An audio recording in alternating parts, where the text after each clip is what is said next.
Good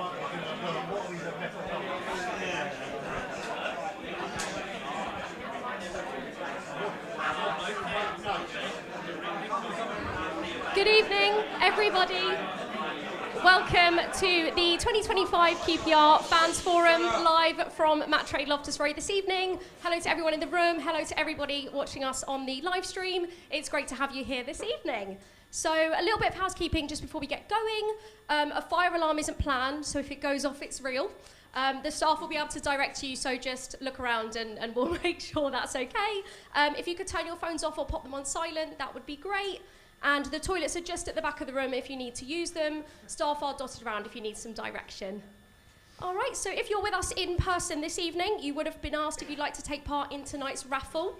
So this year, we have a ticketed raffle with all the money going to QPR in the Community Trust. And at the end of the evening, we will draw the prize of the 2025-26 third shirt. So the room this evening, just to cover that before we get going, is 50% of the top loyalty point holders, 10% of fan site representatives, and then 40% of season ticket holders and members who registered their interest this year to attend. So there is a whole host of topics to be discussed tonight, and we'll be splitting them into two categories, similar to how we did things last year. So we're first going to cover the non-footballing aspects of the organisation before we're then joined by our wonderful club ambassador, Andy Sinton, who will assist with the questions that relate to the footballing side of the organisation. Okay, so if we're ready to kick off the evening, I think we should welcome our panellists. So first, please give a very warm welcome to your CEO, Christian Nourry.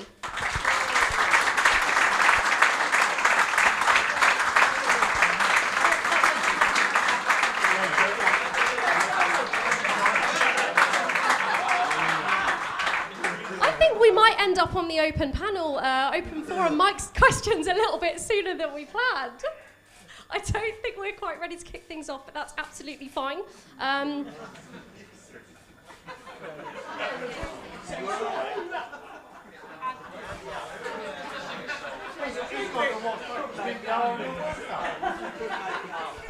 do apologise, guys. This was not in the script that I wrote this evening.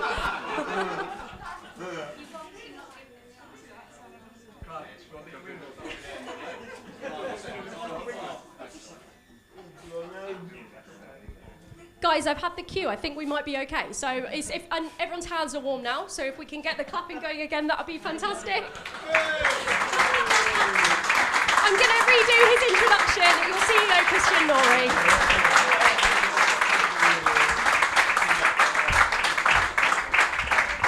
Also joining us, your head coach, Julien Stéphan.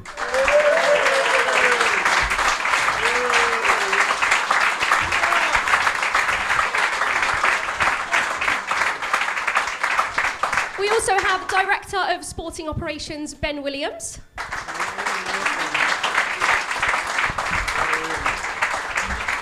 And last but certainly not least, Head of Methodology, Jon De Souza.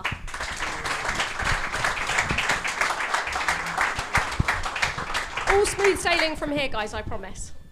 So if you do have any questions for our panel, when the time comes later on in the forum, there will be a roaming mic coming around. So just make sure you don't ask your question before the mic reaches you, just so the guys joining us at home are able to hear as well. So topics this evening, we've got catering, the stadium, some commercial initiatives, the season ahead, staffing, and some on-pitch matters as well. Before we get into the questions that have been pre-submitted, I am going to come quickly to Christian. You've been at the club for about 18, 20 months now. What's your assessment so far? Nice, easy one to start, Chloe. Thank you so much. First of all, guys, thanks so much for being here tonight, both those who have made it in person, but also virtually. We really appreciate it. I know some people might have kids on school holidays and stuff like that, so we don't take it for granted at all. I think, look, Chloe, to get to your question, it's been a fairly intense 20 months, I would say. In some ways the longest in my life, and in some ways the shortest, such as the nature of championship football. But really the last 18 months has been about taking a football club that was in a really challenging moment in the middle of that 23-24 season, where ultimately we were fighting for our lives in the context of the first team, and also had a fairly significant amount of change happening to the senior management team. Obviously, Les stepped away 6 months prior, Chris departed, and so it was 6 months of trying to remain in the division, and then also trying to assess everything that we could look at and spend time on to see, okay, how can we, based on the ownership group's refactored vision, create a situation where we can, as a club, start making steady steps towards two things. One is not being a football club that's losing £25 million a year. And the second piece is how can we incrementally get to a place where we give ourselves the best possible chance on the pitch, and ensuring that that is joined up from decisions at first team level all the way down to academy and also the women's team. So I think it's been a lot of analyzing in that first 6 months, then the last 12 months trying to implement processes and appoint the right people to help us on this journey, some of whom are here with us tonight, and then start to really execute on what we think is going to be important on the football side to try to make that steady progression. So hopefully that's a decent way to kick off. Absolutely. I'm excited. Okay, so we are going to start the evening with the questions relating to the non-footballing side of the club. So the very first one comes from season ticket holder Alex Bull. He's got two questions, so we're going to split this into two.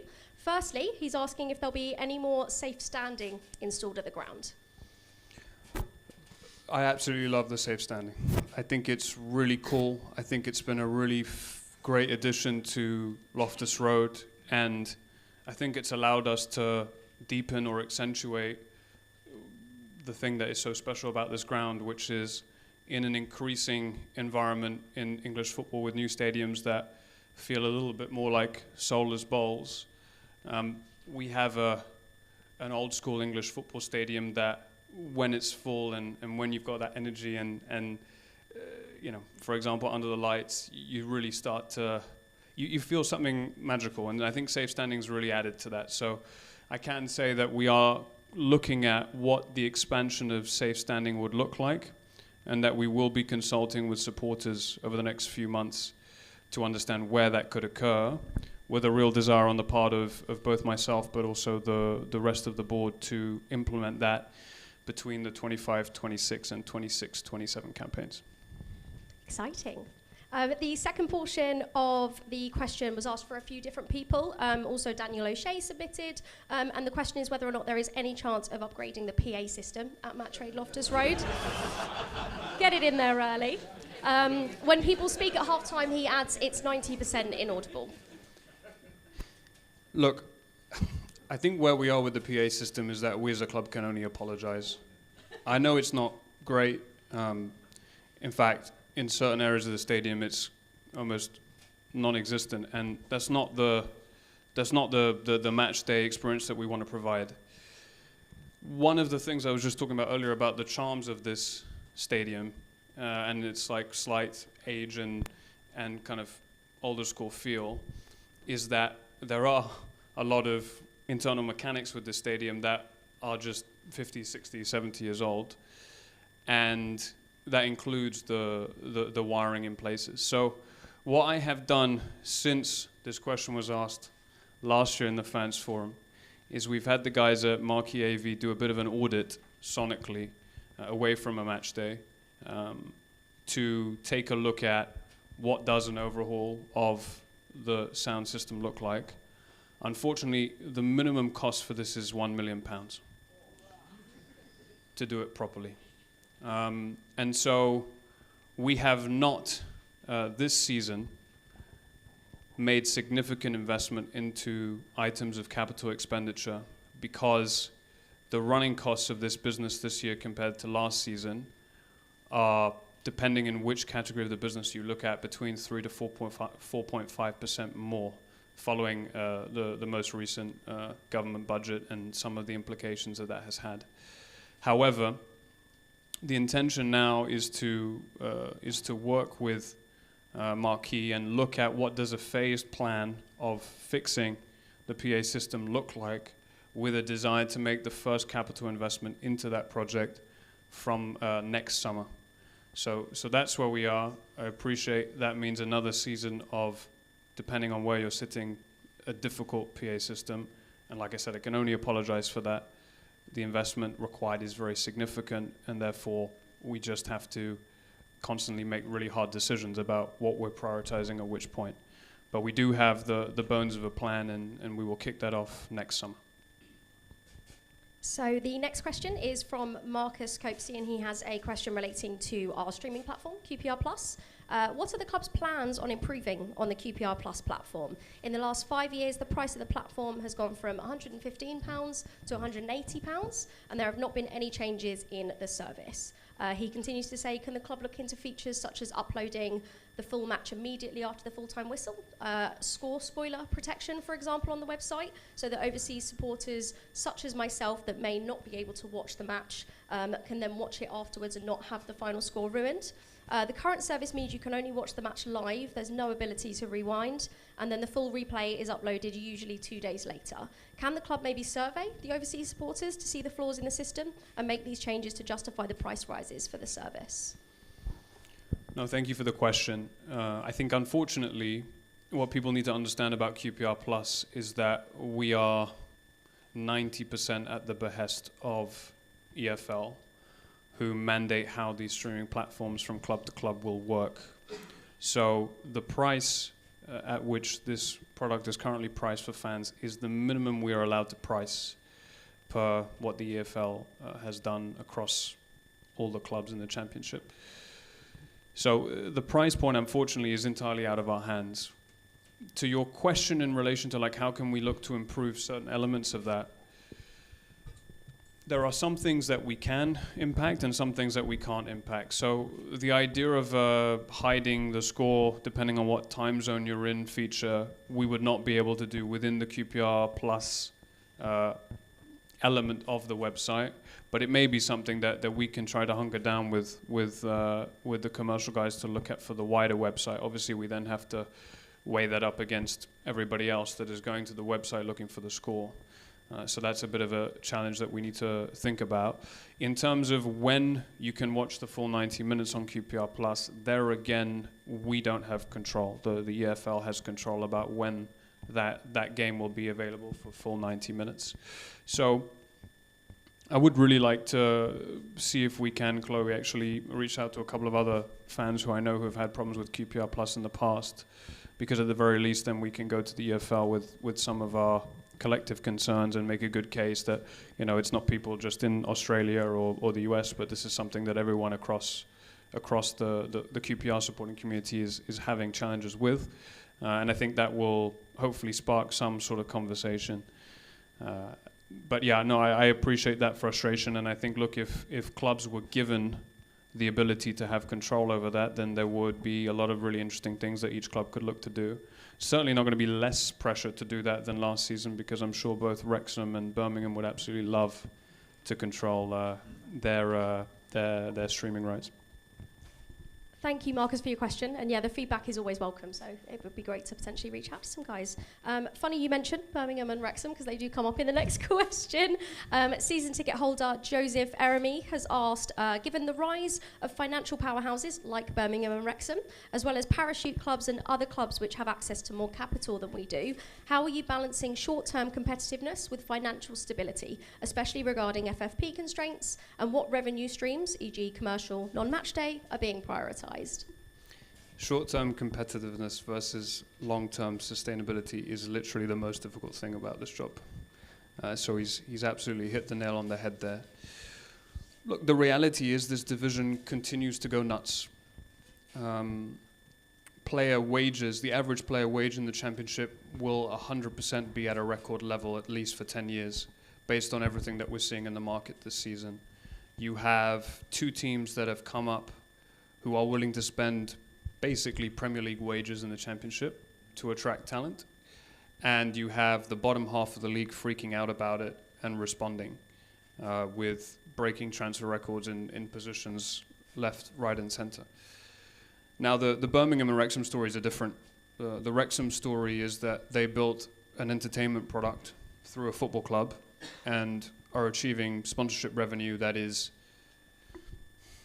potentially 7, 8, 9x the average championship team's sponsorship revenue when they were in League One, right? That was last season, where they were doing around close to $30 million in sponsorship. So through the current PNS and FFP rules, they can spend whatever they want.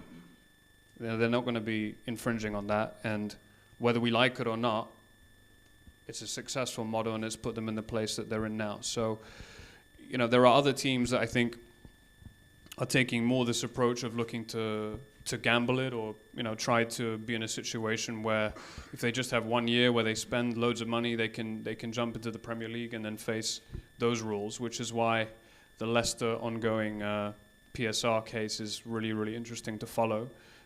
We hope that the EFL treats that with the level of severity that we think it should be treated with. But in terms of what can we do to respond, we have to try to maximize our revenue and reduce our costs wherever possible. The cost base of running a business in London, not just a football club, but in London, is at a really, really difficult level right now because of macroeconomic conditions, and that puts even more pressure on how do we generate revenue. So we have, across the fairly more standard commercial channels, really tried to maximize what we can do there. So attendances are up 8% if you take the last 24 months based on the previous 24 months just before COVID. You're in a situation with revenue as a result from tickets being at about 6% from an uplift perspective as well. And then retail, thanks to all of your fantastic support and also the work of Francis and the team, is from budget last year up at about 10%. And actually we're seeing a real drive on everything related to kind of retro wear. We had to do a couple of stock takes last season on that particular part of our merch and retail offering. So we can try to push those levers and then also look to try to maximize the wonderful facility that we have in Heston, our training ground, which has now, in the last 12 months, become something really interesting for a number of national teams during the international breaks to have training sessions there, for other EFL teams towards the end of each season when they're in a situation where they might be in the playoffs and have to train close to Wembley. So we had kind of dipped our toe into the water for the first full season this season in attracting revenue through there, and we had some really exciting teams spend time with us, the German women's team, the English women's team, Lionesses. Congratulations to them, and Chloe Kelly, by the way, on their success. They were here at Loftus Road in an international break as well.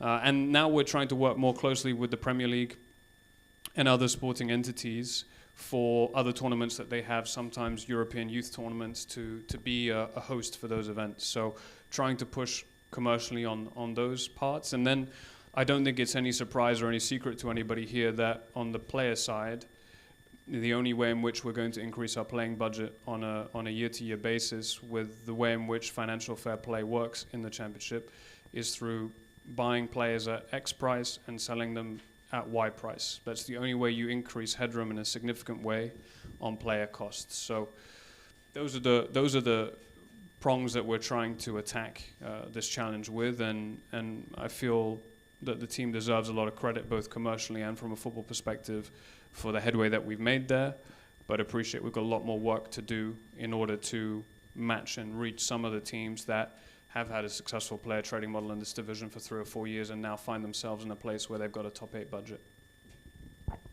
Thank you. And season ticket holder Jean-Pierre Barakat, he has a catering question, and he'd like to know, are there any plans by the club to improve food options that will fit in between fast food and high-end dining? Sure. So after the last fans forum, someone showed me a picture of their hot dog, which is not some sort of euphemism, but actually just something that did not look like something that people should be eating at a match day.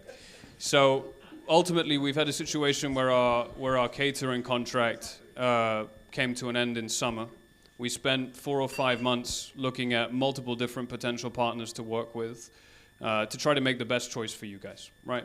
How can we encouraged people to spend more time inside the ground earlier before kickoff, because that allows us as a club obviously to generate more revenue. So really, when it came down to it, after a very competitive process, we have remained with our previous catering company, but under a number of significant provisions that require an improvement in the areas that you have sought after. So there will be better food options this year, a wider range of food options, most importantly including some more street-style food rather than the fairly classical food that we had, which was sort of 4 or 5 options. We will be seeing a decrease in the beer prices this season, not just in the first 30 minutes when the ground is opening, and we will be seeing draft available more readily across the stadium. Ewan and his team have done a really good job there with working with the catering partner to look at opportunities where we can invest there to increase that, and then some additional premium beer options as well. So all of that will be rolled out for Preston, and obviously we will want to listen very, very closely to your feedback also. So will the catering company, because, like I said, we're in a position now where contractually we have much more ability to work collaboratively to deal with the concerns that you have. Christian, thank you very much. It is time to move on to the questions relating to the footballing aspects of the club. So I'm going to take a side step. Please give a very warm welcome to your incredible club ambassador, Andy Sinton.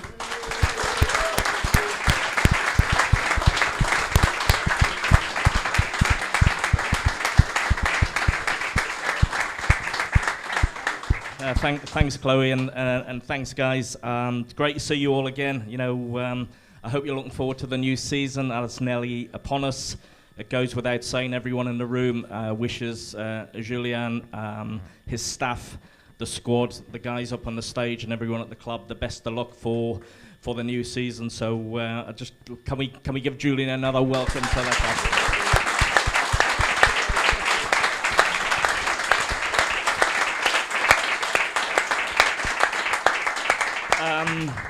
Before we start with the football questions tonight, I think it's important. It's a sad day for Queen's Park Rangers Football Club today. It's a sad day because we lost a legend of the club, one of our former players. Got the news this morning that sadly Mark Lazarus had passed away. Mark, an incredible guy. Mark will always be remembered for what he did for us as a club, the contribution to be made to our history. Mark was part of that great team of the 60s that got promoted and won the League Cup at Wembley, 2-0 down. A third division team came back to win 3-2, and of course Mark scored the winning goal, which, as I said already, he'll always be remembered at our football club. Got to know Mark over the last few years. He used to come back to the stadium. Let me tell you, he used to love coming back to QPR, and he loved being a part of the Forever Ours and the support he got for you guys. So from Mark's family, on behalf of that, thank you so much. The club will probably, we're playing Brentford, we'll certainly be having a minute's silence at the weekend to mark Mark's contribution at the club.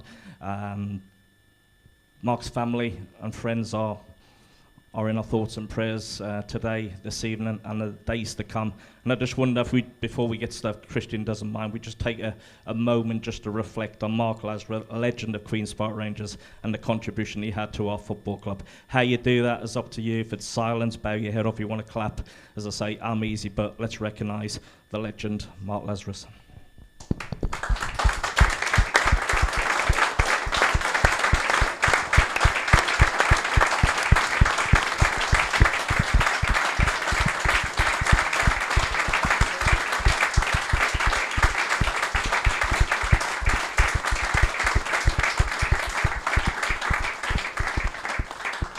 Thank you so much, and rest in peace, Mark. So, on to the football questions that I've been tasked with asking. First one, we'll go straight into it, Christian. I'm going to come to you from Luke Zwareb. And Luke, I hope I pronounced your name correctly. Apologies if I haven't. Christian, when Marty Cifuentes was placed on garden leave 3 months ago, there was little communication from the club surrounding the reasons behind this decision. Are the club now in a position where they can provide the fans with an explanation to what actually happened? Look, unfortunately, we've concluded proceedings legally with Marty, and we wish him absolutely all the best. But as part of that, it's not something that we can comment on, apart from being very grateful for all the work that he did, as I've said already a number of times, I think, in the last few weeks. What he achieved in the 23-24 season was genuinely phenomenal. Created some amazing memories and moments for the group of players and for you as fans, and I think that will be a really bright period in the story of Queen's Park Rangers, and not just in the context of the Championship, but also in hopefully in time in the 21st century. So, look, that's a situation that's now been concluded. We wish him well, and now we look forward to the future. Coming to Julien, and once again, welcome, Julien. What are a question from Julie Hampton, season ticket holder. What are your hopes for the season ahead? So first of all, it's a big challenge to speak just after Christian. So I apologize if my answer is shorter than. Okay. No, just we want to build a team.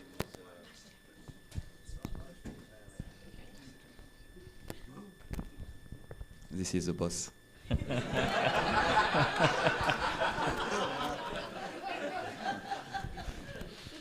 So, no, just we'd like to build a strong identity and a team with a strong spirit. I hope you will be proud of the identity and the spirit of the team, because we need to give everything on the pitch.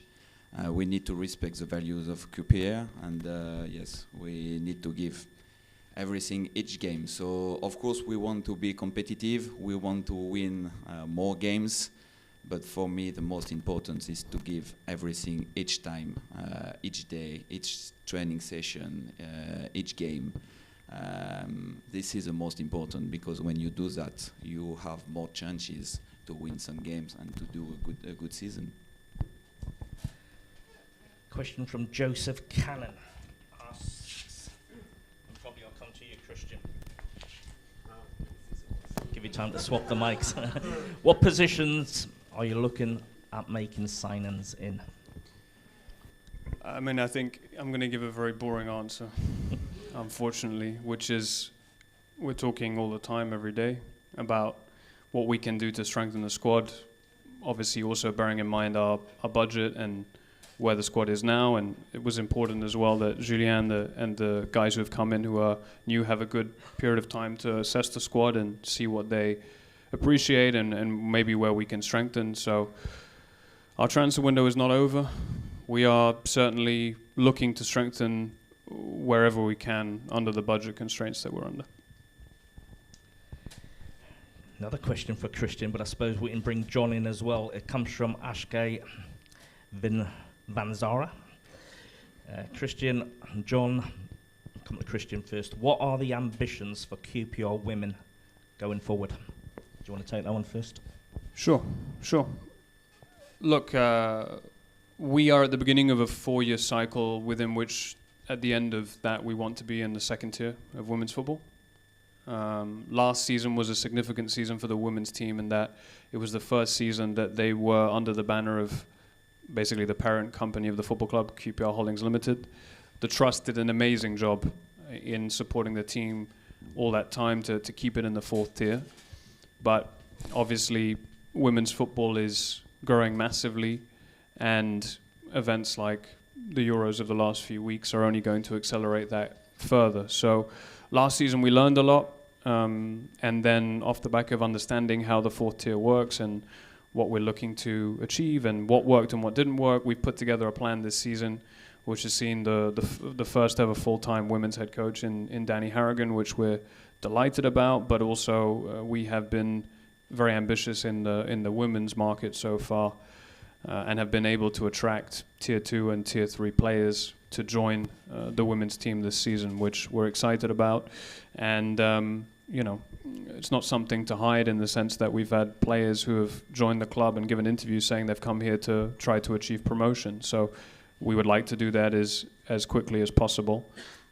this season is going to be tough. You've got Luton in there, you've got Fulham, you've got Norwich, so you've got some big football clubs that are in the fourth tier at the moment, with everyone having similar ambitions. But really, really excited about the journey that the women's team are on. And as many of you who maybe haven't yet come to a women's game unsure about it, please do come down. We will have at least 3 games at Loftus Road this year. Again, we want to break the attendance record for a women's game at Loftus Road as well. We came close to doing so last year already against Norwich. They've just had a fantastic tournament in Singapore where they lost, unfortunately, to Shanghai Shenhua in the final, but did a really, really good job. So lots of hope and optimism, but I guess from a technical perspective, I'll chuck you to Jon. Yeah, thank you, Christian. I think what we're trying to do with all the teams, and the women's being one of those teams, is put the players and the staff in the best possible conditions to succeed. And to do that, we're giving them kind of support from methodology. So the team gets similar support to what Julien gets and what all our teams get. Andy Belk from a recruitment department covers the women's as well, as does performance with Ben. So essentially, for the women to succeed, we've recognised that they need support in the same way all our teams do. They train at our training ground. So the idea for us is to give them all the conditions they need to hopefully succeed this season, and also build a platform to succeed for future seasons. Great stuff. Richard Hanrahan asks, and again I'm going to direct this to you, Christian, what would success look like on and off the pitch for QPR in January 2026, 2 years since you took the CEO lead? I think really what we're focused on is incremental improvement. And that sometimes can be a frustrating thing to hear as a fan base, right? You want to win as much as possible, as quickly as possible. And I think we need to have that dream and aspiration and belief in this group of players and staff. And I just want to say I could not believe more in the group of players and staff that we've put together to maximize our chances of winning as many games as possible. I think we're incredibly fortunate to have the quality of personnel that we have in the building, and are constantly ambitious in trying to add more. But have total belief in this group to work as hard as possible to achieve as much success on the pitch this season. I've been pretty public about the fact that I wanted to see us have a younger squad, a younger first team squad. When I arrived, I think we had the second oldest starting 11 in the division in 23-24. Only Rotherham had an older average age team. Now, it's not youth for the sake of youth, but this league is becoming more and more energy sapping, more and more intense. And if other teams' average ages are going down, and they're having success, there's a reason for that. So we're now in a place where the average age of the squad is about 24 and a half. We'll see where we end up at the end of the window, but that's 3 or 4 years younger than 18, 19, 20 months ago. So that's an important measure. I think perhaps another very important measure for me is across the club now we've implemented a much more robust 360 appraisal process. So is the feedback that we're getting from every member of staff inside the club, whether they're on the pitch or really far away from it, is it a place of, these are the things that are really working for me and I feel like I'm in as close to the best possible conditions to succeed I could be in? And is that trending in the right direction? Every time that we do that process internally, is it more and more, people have less worries and less concerns? Because people who feel like they're empowered and people who enjoy coming to work every day, I know it's a bit of an age-old adage, but that's a sort of magic around the football club that can allow us to outperform expectations from time to time. So those are two really, really important bits and pieces. And then I think the most important thing in terms of the quality of the human being in this building, but especially in the playing staff, is having a group of players that want to give literally absolutely everything in the tank for you as fans at Loftus and away from home, who love each other and love fighting for this football club, but also really are passionate about working in the community and supporting all the amazing work that the Community Trust is doing. So hopefully beating the number of appearances that players made in the community, which was a record that we set last year again this year, but also players that care enough about the club where they try to understand the club and therefore are able to connect with you as fans because it's genuine and authentic. And then, ultimately they become people that you want to support as well. So those are the headlines, I think, for me. Okay, great stuff. Another one for you. What are the plans? Greg Rogers, season ticket holder, asked, what are the plans for a new stadium or update the current one? What are the plans?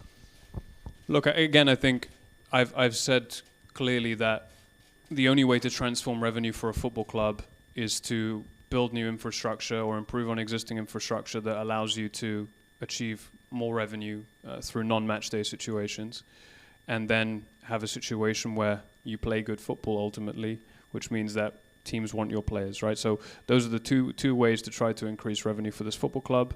Obviously, the situation with our stadium is one that we are constantly looking at all the time about how can we improve non-match day revenue here, which is why you saw last year the launch of Pitchside, this remote working venture where the hospitality boxes in the week are used now by companies and freelancers who need office space. And also, big credit to Neil, who's back there somewhere, who had certainly a close to, if not record year of off-season events around Loftus Road when the season ended. So we're trying to maximize as much as we can with the existing site, but obviously we want to have meaningful conversations with local government and also stakeholders about what we might be able to do, whether it's in relation to this site or, an additional site. And then, finally, we're in a situation where ideally, as the club moves forward in the medium to long term, we would like to do more work at Heston and complete a second phase of an eventual development of the training ground. Now, at the moment, obviously, that's still a dream that's in the future, but it's certainly something that would probably further allow us to bring in additional revenue. Chris Love, season ticket holder, direct question to Jon. Jon, I'd like to know a bit more about the role of head of methodology. I feel like it might still be a role that many fans don't fully understand the benefits of. Could you explain a bit more about the role, how the game model is selected, and how does it interact with the game-to-game tactics that the first team coach may choose to implement? Thank you. I smile because I get asked that question quite a lot. In Europe, it's quite a prevalent role. But certainly in England, to be fair, in the past month, both Birmingham City and Tottenham have appointed a similar role. But up until that point, I was a one of a kind. So the role really is to support all teams. So there's 13 teams. So Lee McCarthy's in the audience, works with our under-8s, right through to Danny Harrigan with the women's and Julien with the first team men's. And essentially it's to try and put, I think I mentioned it before, the players and coaches in the best possible conditions to succeed. And to do that, we've tried to develop a clear way of training and a clear way of playing that allows both players and coaches to progress through the age groups with as minimal disruption as possible. So the idea is our under-8s can move up to our under-9s, to our 10s and so on, and the only thing that will change is the size of the shirt. The way we play should be really consistent. It's very much principle-based, so linked to the second question around the style of play and the game model. What we've looked at really is, we want to do two things at first team. We want to win games of football and sell players. So essentially we're looking at what has successful championship teams done over the past 10 years. Can we build principles that can follow that and also potentially go even better than that? And then secondly, what are top 5 league teams in Europe looking at for individual players? So the way we play, the way we train is always about how can we develop a style of play and a game model that allows us to win games of football, and how can we also develop individuals within that we can sell for significant fees to then redistribute into the squad. So my role is very much probably medium to long term. I talk about supporting Julien here and now and helping the club win in 10 years' time. The day-to-day tactics is very much down to Julien and the first team staff. It's not my place or my role to talk to him day-to-day around individual position of the players. It's my job to ensure that he, as well as every other coach, can kind of work within the principles of the club. And it's really important to me and Christian and the club that if any one coach or any one member of staff leaves the club's still in a position where it can succeed for the future. Great stuff, Jon.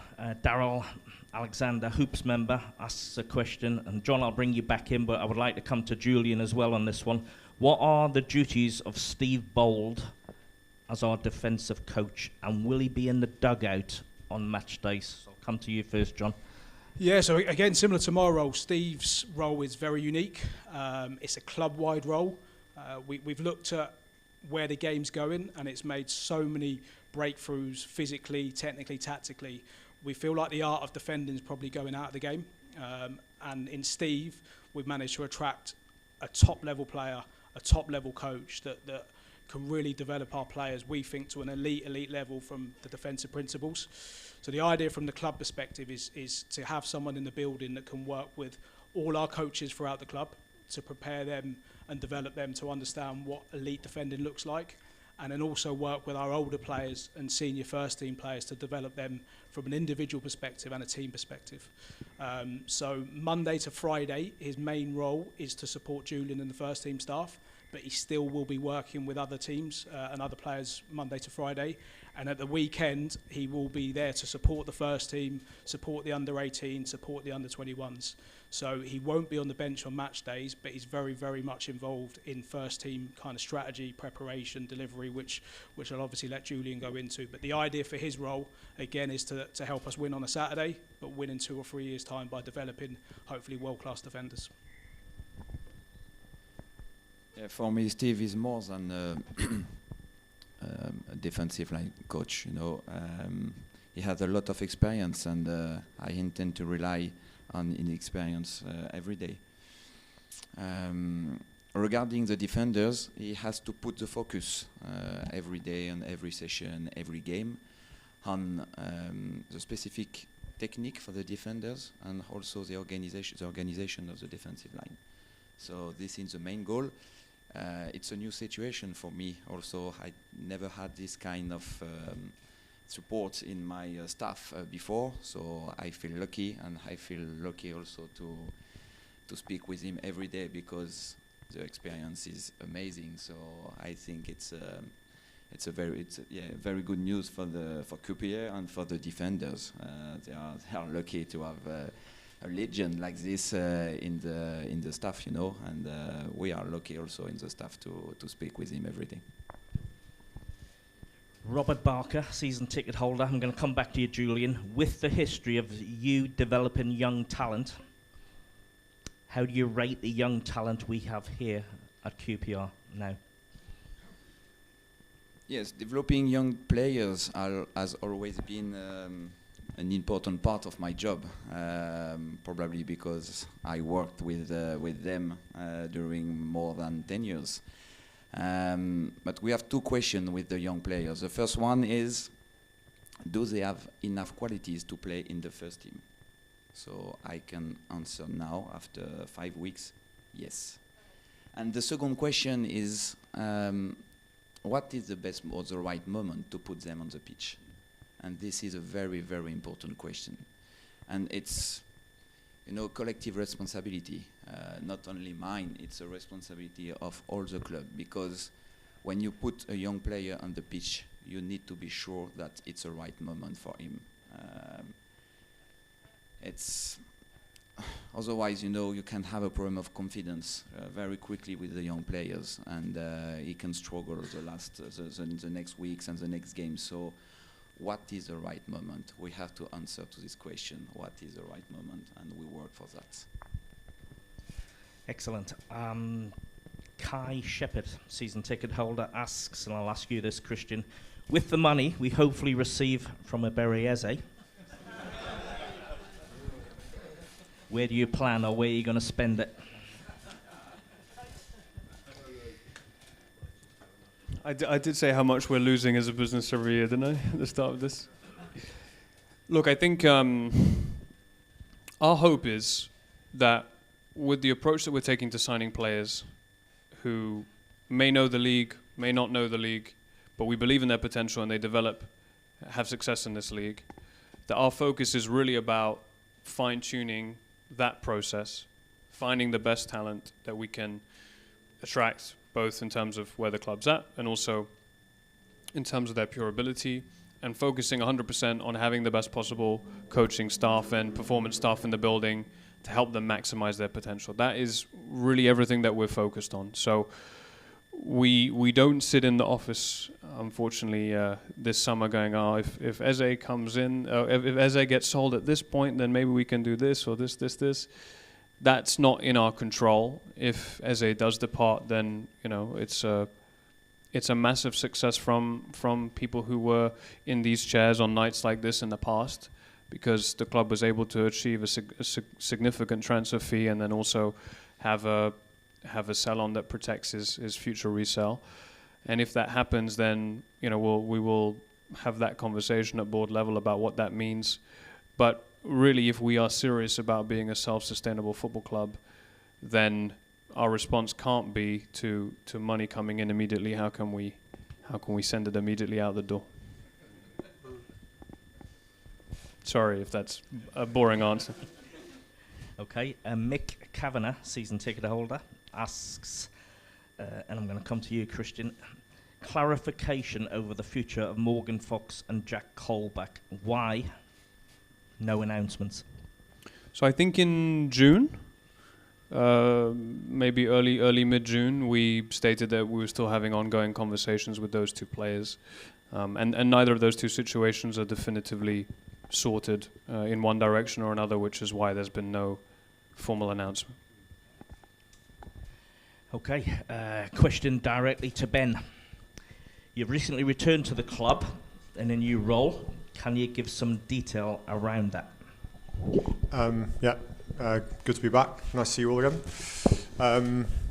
I think my role is quite closely related to what Jon was speaking about.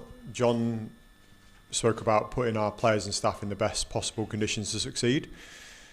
But every time a person in blue and white hoops cross the white line to play a game of football, men's, women's, academy, it's not easy to win. Like, winning is not given, it's earned. And it goes a lot deeper than perhaps people think. Everything we do is connected. And my new role is to make sure that not only from a footballing perspective, but from an operational perspective, so whether that's performance, the way we travel, our infrastructure, the environment that all of our players and staff are in, the systems and people that underpin the way we deliver that, whether it's Saturday to Saturday or year to year, are all working synergistically together to create a high performance environment, which we know is hard to compete in. In the championship, in the dev squad, everything is hard, and unless it all works together synergistically, gaps will open. And my new role is to ensure that we are buttoned up and all those details taken care of. So people like Jon, Julien, and all of our coaches, whether that's performance, football staff, are all in the best possible position to succeed, because all those details are thought about and considered, and structures are put in place to make sure that we deliver on a Saturday. Thanks, Ben. Question, and it's directly for Julien, from John Fitzsimmons. You've only had a short time working in English football, but is there anything you've already noticed that differs from football in France? Yes, it's a little bit different. Probably more rhythm, more tempo, more intensity, less control, more transitions, probably. But at the end, it's 11 players against 11 players. So that's football, And you want to, when you play football, to win the game, you want to score one goal more than the opponents. So it's easy football, in fact. It's easy. It's easy. No, it's easy. Even if in England you have some particularity, of course, and we need to understand well. We watch a lot of games before arrive in England. A lot of championship games, of course. But for me, the most important is to put the player in the best condition. This is the most important, and this is the role of everybody here, to put the player in the best condition, because they have talent, and they just need to give everything and to show the talent on the pitch. And to show their talent on the pitch, they need to be in the best condition. So 11 against 11, one ball, and the spirit to win every game. Away, home, it's the same thing. We need to beat every time, every minute, every game, at home and away.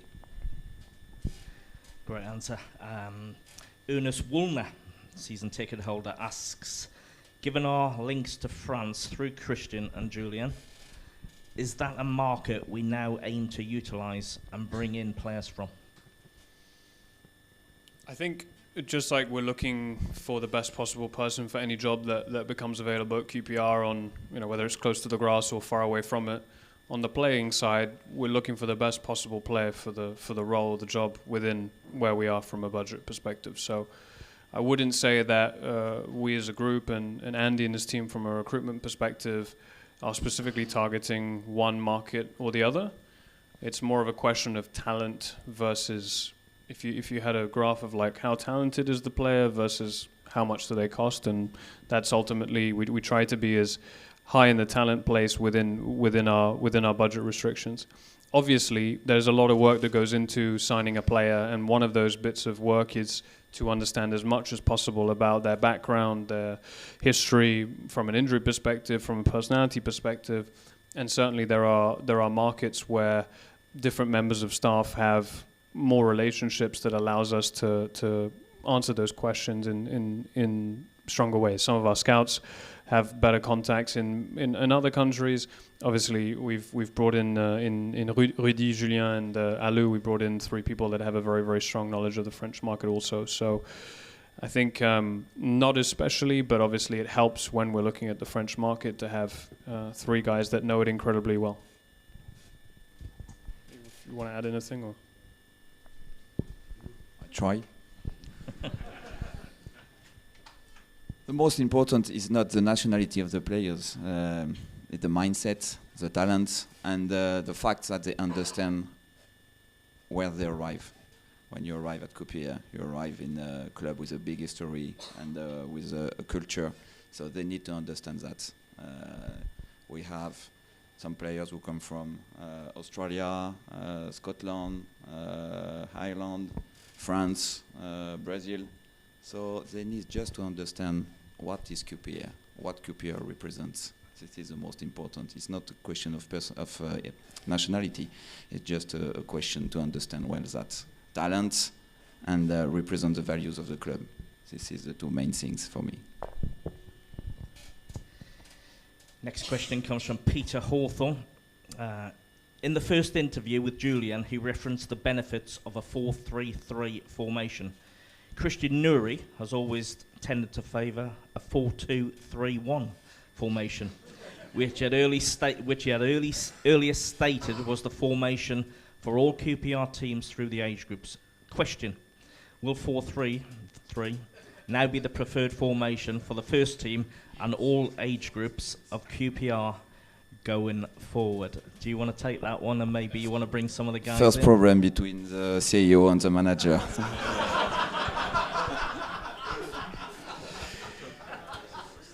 So look, I mean, it's just not true, the statement. I said in my first interview, I think here, a club channel interview, that when we talked about introducing this game model concept within the football club, we looked at the last 10 years of the championship and what shapes teams had most success in, winning games and also developing young players. So I'm 98% confident. I've always said 4-3-3 shape. If I've talked about a 4-2-3-1, it's been in the context of, different phases of play, which happen.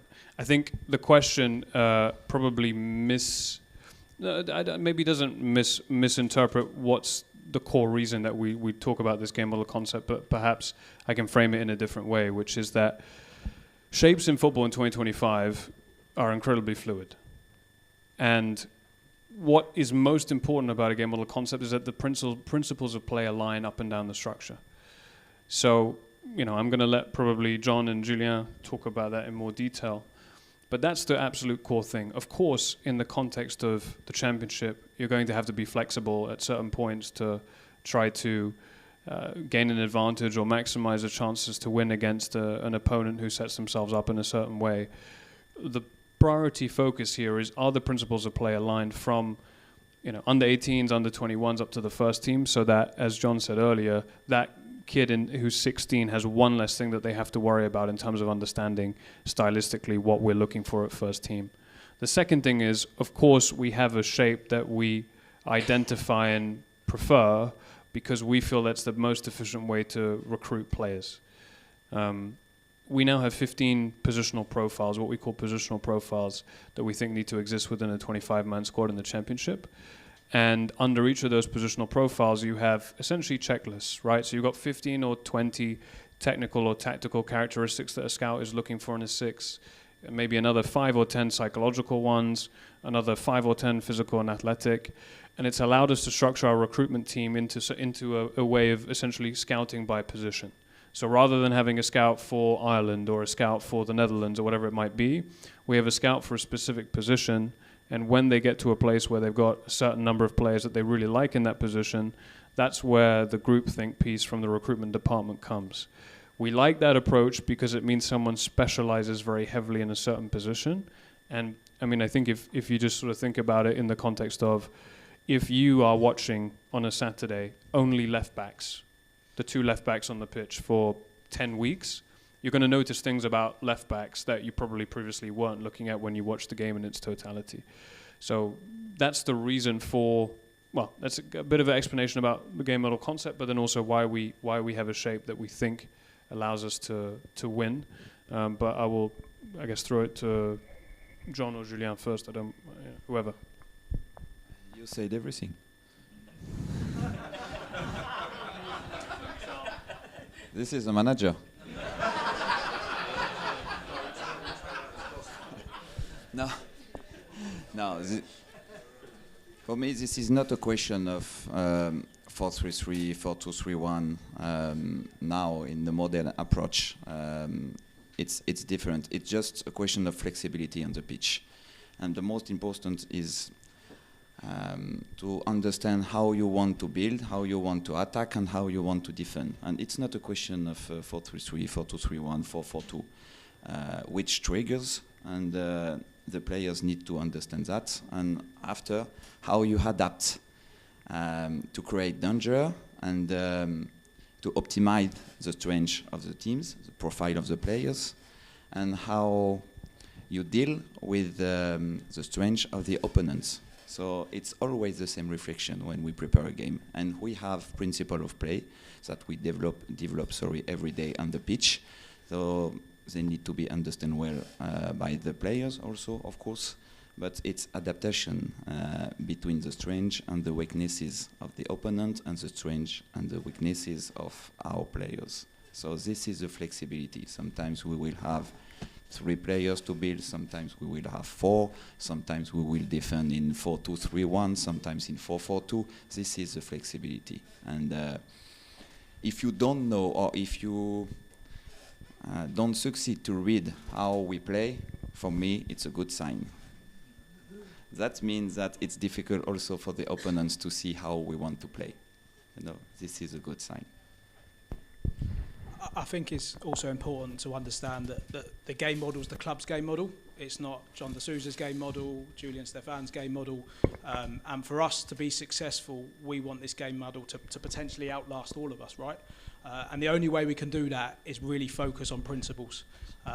Because formations, shapes, they're all frameworks that are very much dependent on the current group of players, the individuals within that. So it's really important to us that if we really hone in on the principles, that if one member of staff, whether it be the under-10 coach or the first team coach goes, the whole system isn't changed. If we really focus on the real details, we're never going to get long-term success. So it's really important that we give all the coaches the freedom, the autonomy to deliver what's right for the players that they've got in front of them, but the principles are what really underpins everything we do. So we'd hope and we believe that if you came to watch any of our QPR teams, the shape and the framework might look slightly different, but the way they play and the principles that kind of underpin that should look very, very similar. Okay, moving on. Connor Wells, Hoops member, directly to Christian. I see you've been appointed to the Hammersmith and Fulham Council Board for Economic Growth. Could you share more about the board's objectives and whether this role relates to potential redevelopment plans for Loftus Road or building a new stadium? What's this doing in the football section? I think if he wants a football answer, he's going to be disappointed. No, I mean, look, it was a really humbling invitation that I received a few months ago from the Hammersmith and Fulham Council to join their Economic Advisory Board. The feedback that we got as to why was twofold. We'd spent a bit of time with them in my first few months, and I think they felt that we had some good ideas. But second of all, it was a real sort of hand reached out to us as a club, because they feel that in the context of their ambition to make White City the innovation and tech hub of London, that QPR can be a major partner in that.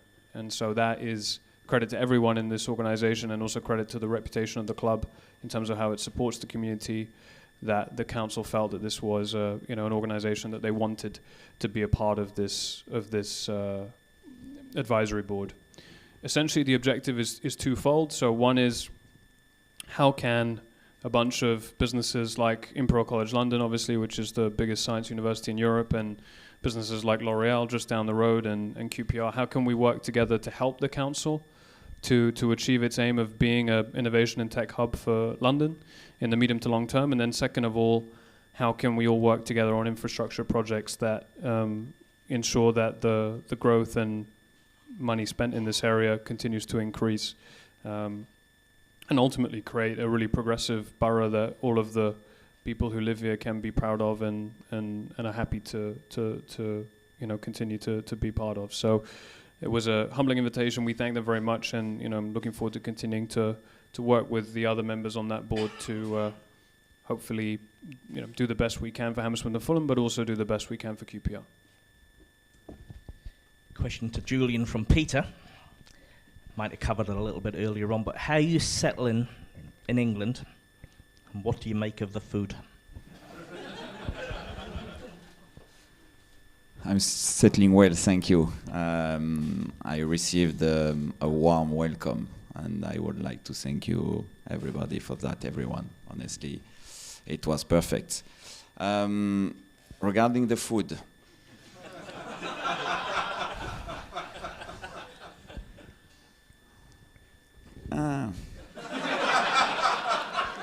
no, I'm lucky because I ate in a canteen at QPR, so it's perfect. And to be honest, I have a long day. I arrived early at the office, and I came back to my flat later, so I don't eat a lot of the night and the evening. But I miss just the French baguette, French baguette. Otherwise, it's perfect, no problem.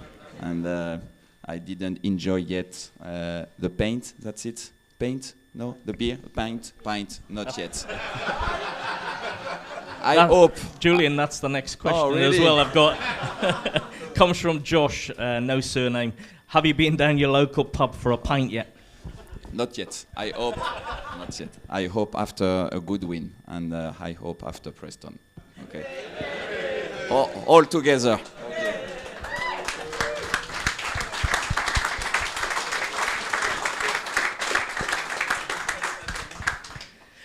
Moving on, Alex Birchmer, season ticket holder. Going forward, is the priority to ensure player contracts are going to be focused on so that we are protecting ourselves from scenarios of players running down their deals? Yeah, I mean, I think absolutely in the last 20 months we have done quite a few contract extensions. I mean, off the top of my head, you've had Field, Chair, Clark Salter, Dunn, and then also a number of really young, promising ones which we believe in, who can be the backbone of this football club, hopefully for many years to come. The Morgans, the Collies, the Walshes. So, look, the absolute ideal for anyone in our position is to be in a place where, when there are a couple of years remaining on the contract, there is a decision made either way. Either the player commits to a new deal, or ultimately they are then moved on, because we're trying to, as much as possible, protect asset value and also keep our best players.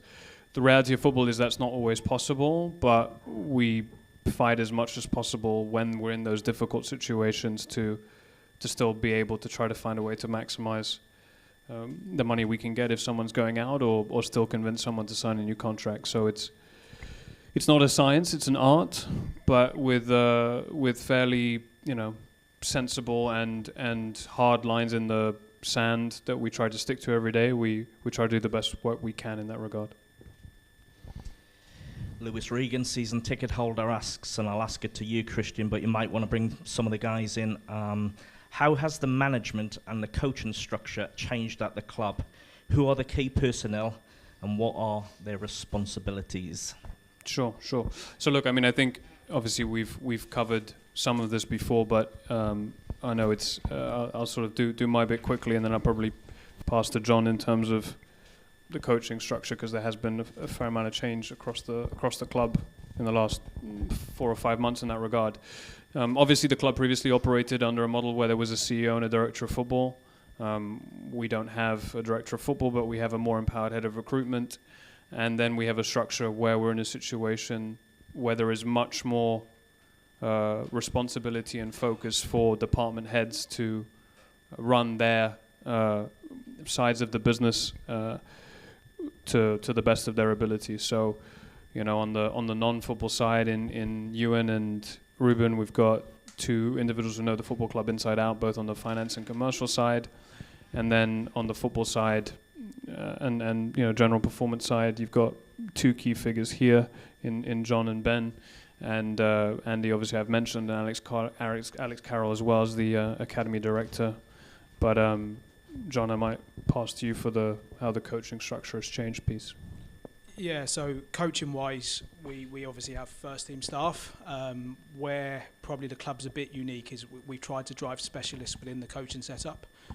So for the academy, you would have seen we recently appointed Dan Walder as methodology manager 9s to 16s, and Anthony Hayes as methodology lead 17s to 21s. They're an example of 2 individuals, highly qualified, highly experienced, that have really specialised and built a skill set within the age groups they're working in.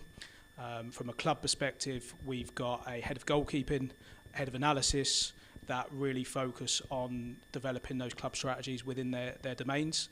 And again, just to reiterate, we want to have staff up and down the structure that are specialists within what they're trying to deliver. So Andrew Sparks, for example, our head of goalkeeping, you'll see him on the bench supporting Julien. He also supports the women's and the schoolboys, and we've held some events where all our goalkeepers from top to bottom, coaching staff and players, are in a room like this discussing aspects of goalkeeping. That's quite unique in England and probably in Europe. And the structure's only going to push towards the setup where we have individuals that can really support winning now and winning in the future.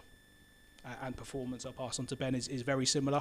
And I think the big thing we really focus on from a football department is collaboration. So coaching can't work in isolation. If we're really going to develop players holistically, we need to have specialists that work together to make sure our players are ready from a technical, tactical, physical well-being point of view. Yeah, I think it goes back to what I said earlier. Jon and I work really closely together to ensure both our on and off grass initiatives are aligned and working synergistically. Another example of what you're saying is like Ross Bennett. He's head of integrated performance. I think it's the only role similar to that in English football where he works across all of our structures to ensure that the initiatives we're putting in place work across everything, whether that's men's, women's or academy. So I just think it's a really exciting time in our football club where we're creating positions that work across multiple structures so we don't miss anything, because details really matter. And I think what we're doing very well at the moment is going after details, because everything is linked to each other. And a bit like what Christian was saying earlier, there are some clubs that are powerhouses in terms of their financial capability. So we've got to find a way of punching above our weight by being smart. And I think we're doing a good job at trying to be smart at the moment across the structures.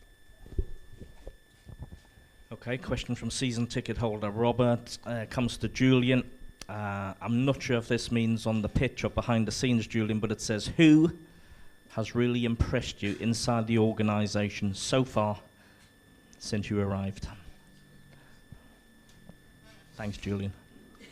No. I will speak in French just after, and we will see if you are able to answer quickly.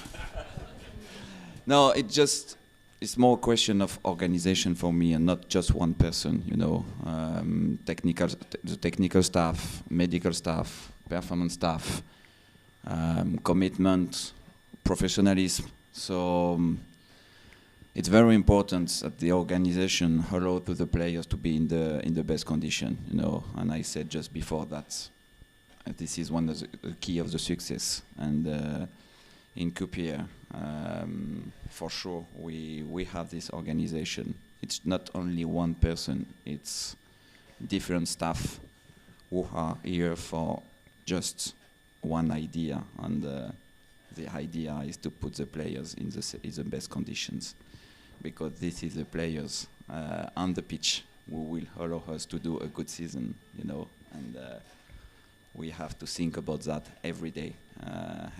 So I can say now, after 5 weeks, that the organization is perfect, and for sure, congrats to Christian, because you sung about that in the beginning, and you know, I had different experiences before in France, and I can say now that this is the best organization that I have never seen, to be honest. So quality, respect, and yes, the only goal to put the players in the best condition. Thanks, Julien. Jack Whitehead, season ticket holder, asks, with the success in the development team demonstrated by our fantastic cup win, are there any plans under consideration to further enhance investment in this area by going for Category 1 academy status? Do you want to take that one, then maybe bring Ben or Johnny? Sure. I think when I've referenced this in the past, I've sort of tried to explain a little bit what these categories mean, because I think it's probably not very well explained by the FA or the Premier League to fans in general. Having a Category 1 status is really like having a badge or a medal from, you know, essentially a governing body that says you do this number of things and your facilities have this number of things, which means you're Category 1. And if you have slightly less facilities but still some level of facilities, then you're a certain category, etc., etc., etc. So whether we're Category 1 or Category 2 doesn't make any material difference on whether we can keep our best academy players, nor does it really impact how much money we're able to get for those academy players in the event that they want to move to another football club. The biggest thing that it does at the moment is kind of marketing. So if I'm the parent of a kid that, you know, has 2 or 3 opportunities, and QPR is a Cat 2 and Leicester are a Cat 1 or Chelsea are a Cat 1, which one am I going to? And you know, kids also like the idea that Cat 1 is shiny and this, that, the other, and you know, it attracts them. So reputationally, there are benefits. In terms of our day-to-day structure, really, you know, what we are missing structurally in order to get into Category 1, purely structurally, is that we don't have an indoor facility at TSG where boys and girls can play. So we use an indoor facility that's across the road at Cranford School, which we're very fortunate enough that the local government and school has allowed us to use. But structurally, that is really the only major structural piece that we're missing in order to be able to ascend to Category 1 status as of today, right? You know, if the rules are changed or the requirements are changed, then obviously that won't be the case anymore. So you combine that with the fact that actually, again, the cost of everything for a team based in London versus the cost of running a football club in another part of the country is much, much more. In terms of our annual financial commitment to the academy, we don't quite meet the financial commitment required quota to be a Category 1 academy, but we're pretty damn close, to be honest, just because of, again, the inflationary pressure that comes with existing in London. So, again, I think to take a couple of steps back from the question itself, what are we focused on? We're focused on developing young kids and putting them in the best conditions possible to have senior men's football of some level as early as possible, to then give them a chance to break into the EFL and beyond as early as possible.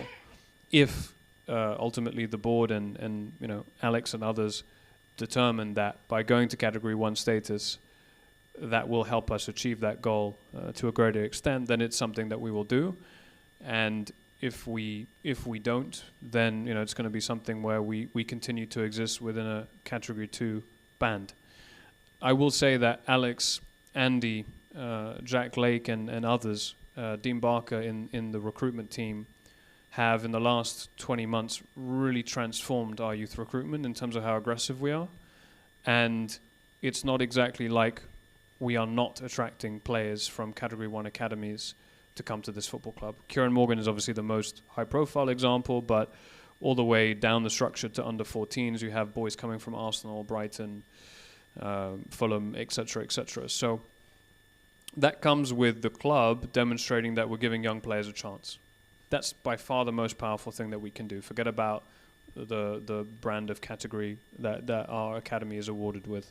And that's got to be our focus. And then if off the back of that we feel that there's a lever to pull with trying to attain Category 1 status, then we will look at it. Ben, anything to add on that? Or John, anything to add on that?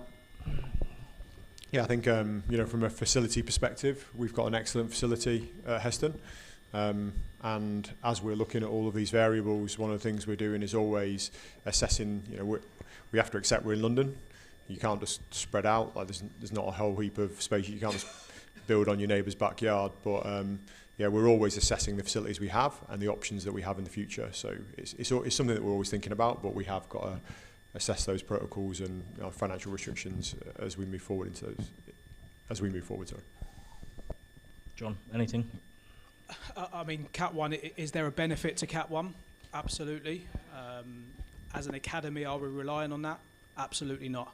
You know, we're committed, given our current circumstances, to recruit, develop and retain the best possible players. And I think as a club, we're trying to find the best possible solutions given our current circumstances. And if those circumstances improve, then brilliant. But right now we're committed to developing the best possible players. And I think the structure, the programme will allow us to do so. Okay, question directly to Christian. Since your appointment at QPR, it's been your policy not to disclose the contract lengths of players. Supporters cannot see what possible advantages gained by this. Will you now cease this unpopular policy and provide the players' contract lengths in club communications? Well, thank you for the question. Look, I think this has been raised to me before. I would say it's interesting in that the interactions I have with fans on a day-to-day basis, sometimes in and around this local area, or sometimes on the tube, going to Heston or match days. This is not something that anyone has asked me in that context, but it's clearly something that, you know, in these forums becomes something that people want to talk about. And I'm happy to explain it in the context of why we do it. So ultimately, everything that we do, every decision that we make, we feel is going to help us. We're only doing it because we feel it's going to help us make as much money as possible and lose as little money as possible, right? That goes across the entire club. It's never in a place of, you know, looking to withhold information or keep things from fans for the sake of it. That's absolutely not the case. So this policy, which every year now in this league, more and more teams are adopting also, is being undertaken because we believe that it maximizes our ability to get the best possible price for a player when we sell them. And we will continue this policy because in the 20 months that I've been here, that policy has helped us maximize revenue and player sales. Okay. Mike, again a season ticket holder, no surname. For Julien, my son is 15 years old and plays for his school team. He wants to get into football at a professional level as a number 6. What advice would you give him? Key role, number 6. It's a key role on the pitch. You need to understand well the situation, you need to read the game, you need to be the link between the defense and the attack. So, yes, it's hard. because you have many kids who want to become professional football players. But above all, I think the main advice is to be resilient. To be resilient in any situation, and even when the things don't go perfectly, you need to be resilient. And it's the same for the players in the seasons. You have good moment, bad moment, but if you are resilient, you have more chances to realize your dream and to become a footballer, but a player. Sorry. But my advice also is work well at school, because it's important. It's very important, but it's not a joke. This is the message. This is a big message, and I say the same thing to my son. My son, he wants to become a footballer, a professional player. But I said to him, first of all, work well at school, and after we will see. Okay, Alan Dyer, season ticket holder, asks a question, and Ben, it's directed at you. Given the high number and regularity of muscle injuries, is there anything, or is there something fundamentally wrong with the way we treat and work with our players? And Alan also says, I bet I won't ask that one. So I've asked it. So given the high number and regularity of muscle injuries, is there something fundamentally wrong with the way we treat and work with our players? Are you all ready for a bit of science? Have you all had enough for alcohol? So it's an interesting question. Look, first and foremost, I understand that you all want to see your favourite players play on a Saturday. I get that. I think just to unpick the question just a little bit, in the last 15 years, you've probably all seen injuries increase across all the leagues. And that's because in the last 15 years, the distance that players run sprinting has increased by 50%. So what people were used to is not the game that we see anymore. What's the fallout of that? The fallout of that is there have been more muscle injuries because muscles are trying to do 50% more work within the same amount of time. A game's still the same length, pitch the same size. If we was to just step back a bit and take that into context of QPR, when I first came here a couple of seasons ago, the average for the previous 3 or 4 seasons before that was about 80% availability. And in the last 2 seasons, we've had 91 and 85 respectively, which is an average of 88% availability. So I think across 2 seasons, it would be unfair to kind of cast doubt or shadow over the incredibly hard work that the performance and medical team have done, working across 3 different head coaches. That being said, obviously, 2 seasons ago, 91% is a nice number, isn't it? All your favourite players are walking across that white line every week. And last year, there was a few more difficulties. However, last season also saw a bit of an unusual season. So the question was about muscle injuries. Injuries are multifaceted. So a muscle is something that contracts. It means we can train it to be stronger and we can make it more robust because we can go in the gym, we can run more, we can work with coaches to create the right drills, etc. Some injuries are not from muscle. They're from what we call non-contractile tissues, something that you can't train, so a bone, a ligament, a cartilage. Last season, 45% of the injuries for QPR were from non-contractile tissues. In that respect, it was just an unlucky year. Last season you actually had 1 less total injury than the season before, where you had 91% availability. It's just that the injuries they did sustain, including a couple of quite significant surgeries, were non-contractile, which means we couldn't prevent them. So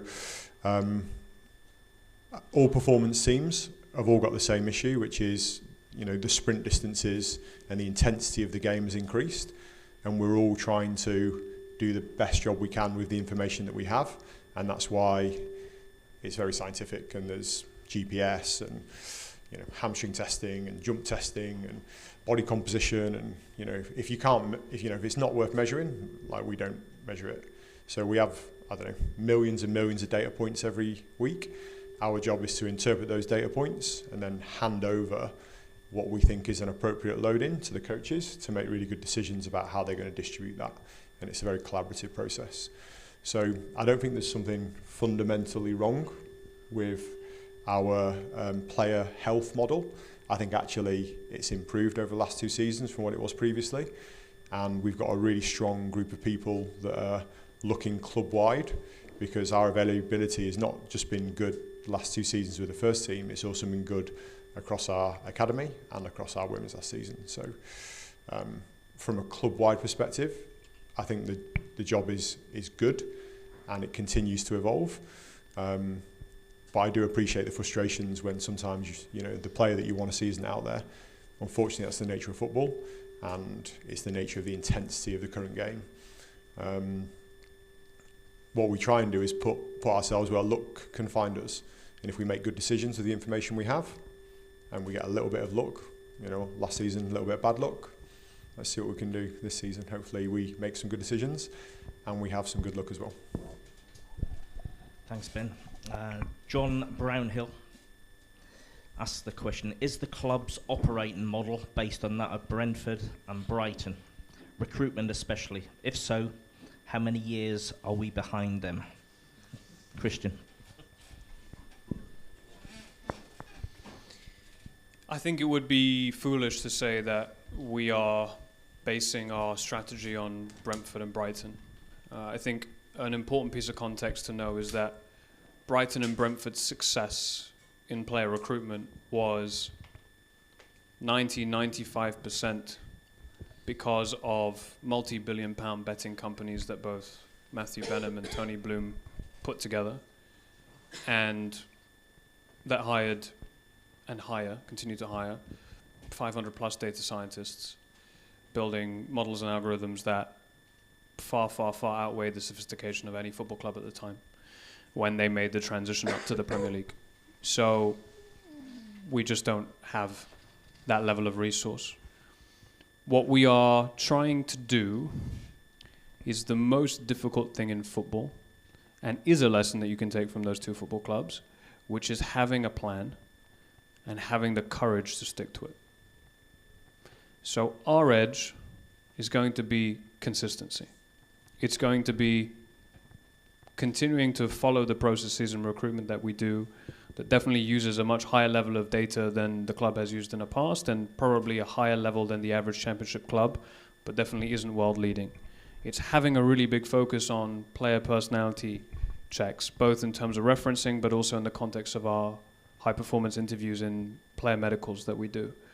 It's going to be continuing to bring that average age of our under 21 setup down as young as possible, again, to give young players as much exposure to as high a level of football as early as possible, even if they struggle, because we believe that the best way of accelerating development and seeing if a player can tolerate that development is by giving them really, really difficult challenges to solve.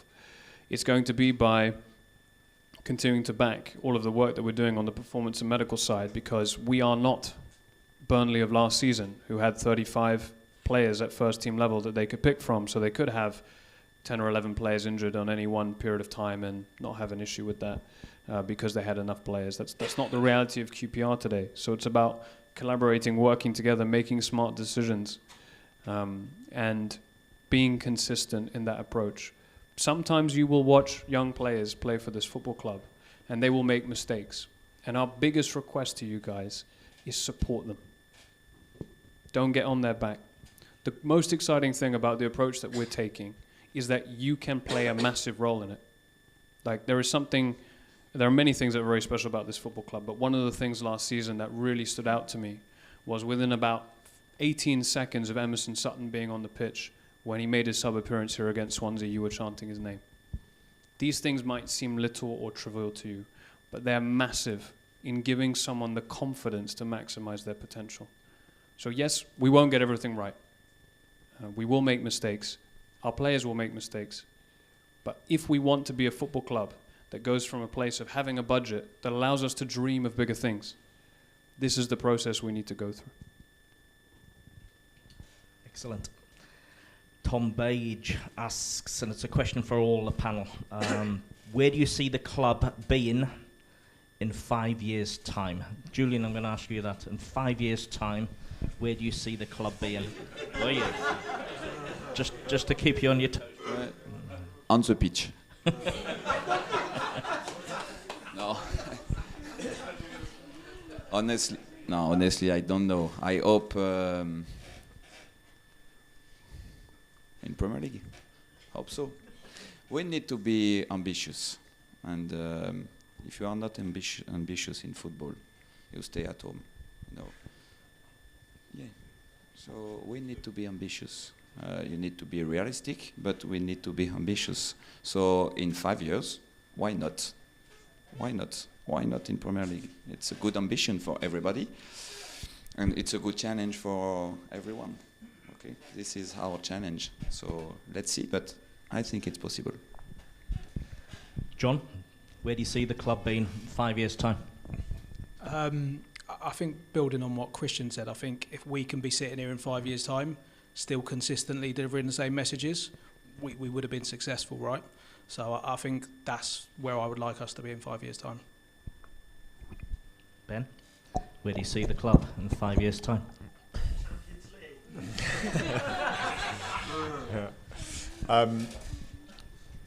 I think, like Julien said, we've got to be ambitious, and I don't think that we can take our eye off the ball.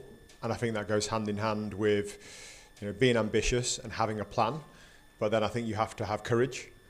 And I'd like to think that in 5 years' time, we're sitting here going, we had the courage and conviction to execute everything we thought was important, and we didn't back down from it. We didn't kind of just bow our heads to things that everybody else was doing. We didn't have our thoughts turned because, somebody's got their own TV program, and, I think what happens inside our four walls, we need to have a plan, stick to it, have courage, hold each other accountable, and crack on. Because if we don't, nobody else is going to do it for us. So in 5 years' time, I'd like to be sitting here saying we executed that plan, and if it worked, we're in the Premier League. And if it was a bit bumpy, then maybe we're nearly there. But as long as we can say we did it, I think that's the most important thing. Christian, where do you see the club 5 years' time? I think I've kind of explained in other answers probably, and I know Chloe's looking at me like time. It's all good. But I couldn't have put it better than the guys have put it. None of us are seated in front of you today because we just want to make up the numbers.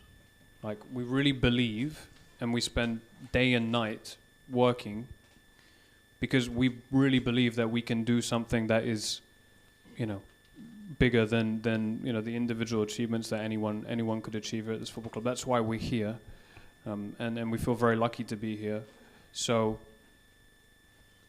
yeah, we're gonna give it absolutely everything we got all the time, and stick to the courage of our convictions, and always also be open, because the reality is that football is changing at a rate that is so aggressive and so intense that having the humility to know that it changes, and we need to be smart enough to see where we can get those little edges and those changes over that 5 year period will be important. So the culture that we want to create and who we want to be as people is not going to change. But being open to trying to take advantage of things that come along the way is going to be critical also.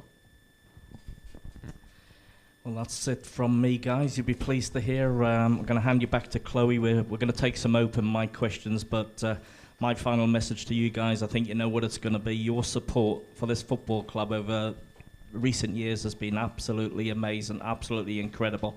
Keep that up. I know you will. You pack this place, you pack away grounds, you get right behind the team, get behind Julien, get behind the players, get behind the squad, get behind the guys, and let's have a good season together. Come on, you awesome.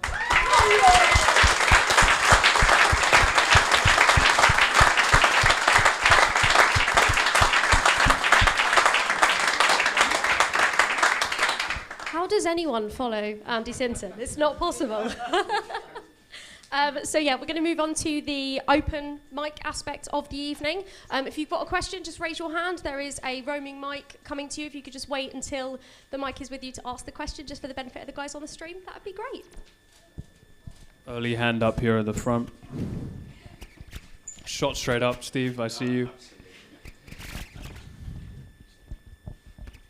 Good evening, everyone, and welcome, Julien. good to have you here. It's great to hear all the positive stuff happening at the club, but I've got probably a note of caution that I want to address to Christian tonight on the business and sponsorship side. Today, QPR announced a major sponsorship deal with TokenFi, a cryptocurrency and asset tokenization company, whatever that is. But in 2023, TokenFi's parent outfit was accused of manipulation and allegedly has an unclear structure. Now, we keep hearing that the club can't turn down good money, but many of us are concerned about who the club gets into bed with, and we don't want to see any repeats of the football index saga where fans lost real money. So 2 questions really for you, Christian. Christian is, how much due diligence has the club done on this company? And secondly, can you assure us that fans won't be encouraged to put money into complex, volatile and potentially dangerous investments? Sure. No, thank you for the question, and let me explain what TokenFi does first, and then I'll address your concerns about Flocky. So TokenFi is a platform which essentially provides the infrastructure via blockchain for people to create coins. So TokenFi is not a coin, and nobody in this deal is going to be recommending or asking fans to spend money to buy coins or invest in different bits and pieces. That's just simply not the reality of the deal, nor is it the reality of the business itself. In terms of Flocky, there was press reporting around Flocky, I think maybe 2-3 years ago. I'm not entirely sure what exactly you're referring to, from Italy around Flocky. I think it was Italy was where the reports were. A preliminary inquiry was done into Flocky, and in general it was concluded that, look, this is a reality of if a club is going to have a crypto coin as a sponsor, then ultimately, because of how the blockchain works and the anonymity around it, the true ownership or the true individuals behind that coin are less transparent than it would be if you had a different type of sponsor. But nothing implicated Flocky specifically. Our deal is not with Flocky, but with a platform that is essentially giving individuals that want to create a coin the platform to do so on the blockchain. So to summarize, we have done our due diligence, as we have done in a number of crypto opportunities in the last 18 months, and passed on several of them because we were concerned about partnering directly with coins and whether that would encourage fans to buy those coins. But like I said, this is sort of analogous within the crypto industry itself, and nowhere in the sponsorship deal do TokenFi have any rights or abilities to look to sell coins to our fans, nor will that be pushed. No worries. This gentleman here with the Apple Watch. Yes. Hi, good evening, everyone. Over the last 5 or 6 seasons, we've undergone some lengthy periods of games where we've not had a win. While some of that can be attributed to player availability, obviously, is there a concern with the mindset and mentality of our players here? And are we working on that? Because obviously, season after season, the same thing's happening and we inevitably get sucked into a relegation battle. Are we addressing that as a wider scale rather than just the club methodology of playing? Is there a mindset change and shift that we're looking at too? Sure. I will definitely hand this to Julien and Ben for their thoughts. I would say in the last 2 seasons there's a massive increase in focus on when we look at bringing players in, what have they gone through before that period of time, and also who are they as people. So, for example, take an Amadou Mbenge, who, if people do follow our club channels, you will know that he's quite a larger-than-life personality. He's come from a context at Reading where people weren't being paid on time. There were long periods where the club was basically didn't have much staff, etc., etc. And then also, and one day I think we'll let him tell his story as a kid and growing up. But his entire career and personal story today is one of resilience and being calm and positive in the difficult moments. So there just has been, it was something that I identified when it came in. It has been something we're looking to address on the recruitment side. But as it pertains to the current squad and then what we're doing club-wide, I'll hand to Julien first and then Ben.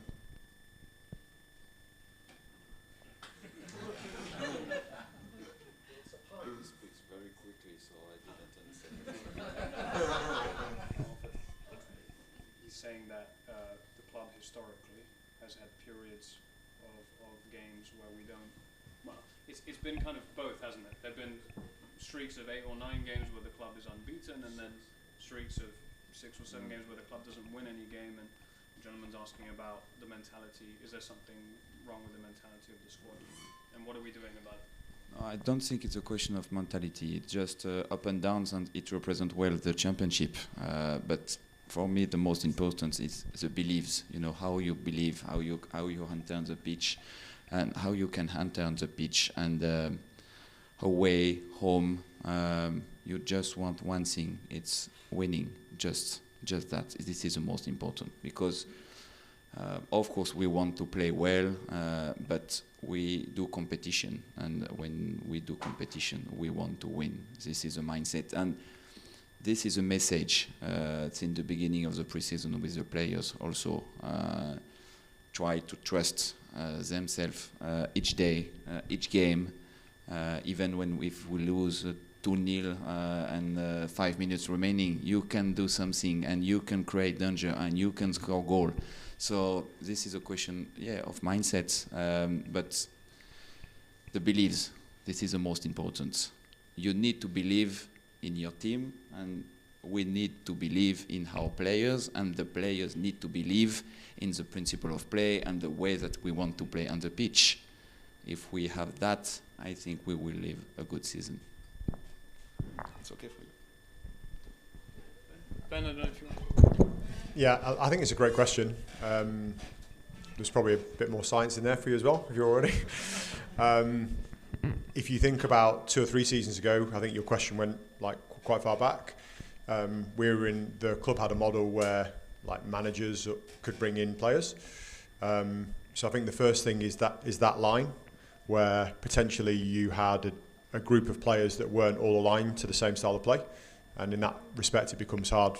The last couple of seasons that's changed, and we've got a club model, and you've probably all seen quite a change in our playing squad to meet that. And I think that goes to what Julien was saying about belief in the system and belief in the methodology. And then outside of that, you've got intrinsic and extrinsic motivation. So how do we motivate players? Like, I think that goes back to one of the questions about my role, and about Jon's role. How do we put the players in the best possible position to succeed? Like, all I want players thinking about is when they cross the white line, how do they affect the game of football? And if that means we, make sure that their nutrition is all sorted out, we have psychology buttoned up, they're not waiting around, we've got a nice slick daily routine, our travel's good, like all those things matter. And if you add them all up, that marginal gains theory, it makes a difference. And over the last couple of seasons, we've spent an awful lot of time trying to make sure all of those processes and all those models are in place to remove as much off a player's plate as we can, so they can just think purely about the game of football. But like Christian said earlier, we will make mistakes, and it won't always go smoothly. But I think the transition the football club has made in the last 2 seasons is to definitely get not only our players but our staff, not only in a psychological but in a situational perspective, where they can deliver to their absolute best of their ability. Sorry, just to conclude, I think it's important also to deal with the emotion in the season. It's very important. And you are not the best team after 2 wins in a row, and you are not the worst one after two defeats. This is very important, to deal with the emotions in the good moment and in the bad moments. And I think if you succeed to do that, it's easier after to deal with the bad moments, especially with the bad moments. It's like answering questions next to George Clooney, isn't it?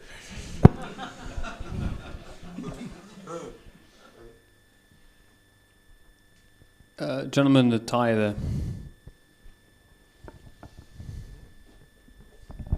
First of all, really honoured to be here, and thank you guys for being so just allowed me to answer these questions. But my first question I wanted to ask just really quickly was about Kwame Poku. I found that signing really, really interesting, because I felt like he was at the top of a laundry list of clubs' shopping list. He was obviously very, very in demand, and with the release and stuff, we learned just the size and the grandiose clubs that were after him, as well as the packages offered to him. And I wanted to know just slightly, a bit of insight on how we managed to land such a great player. I'm a really, really big fan, and it's a really a transfer I'm really, really excited for.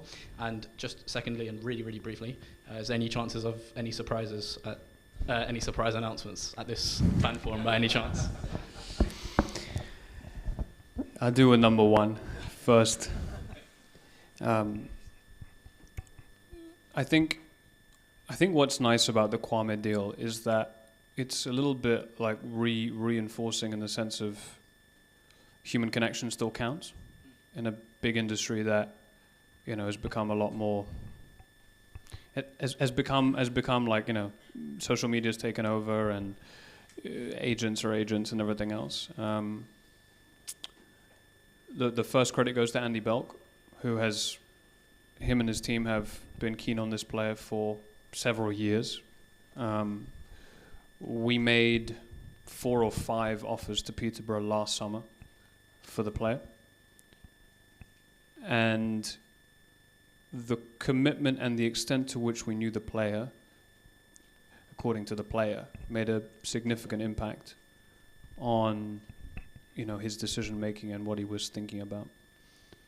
Second of all, I think it's a big credit to the structure that we're putting in place, because football has changed. It's changing a lot every year, but one thing that we're seeing amongst the cachet of very young players is that they are doing much more thoughtful career planning. They have a sense of where they want to be at this age, and then they sort of work back about how can they try to achieve that and what does that look like. And a big part of that is, how am I as a player going to get better at the club that I'm at?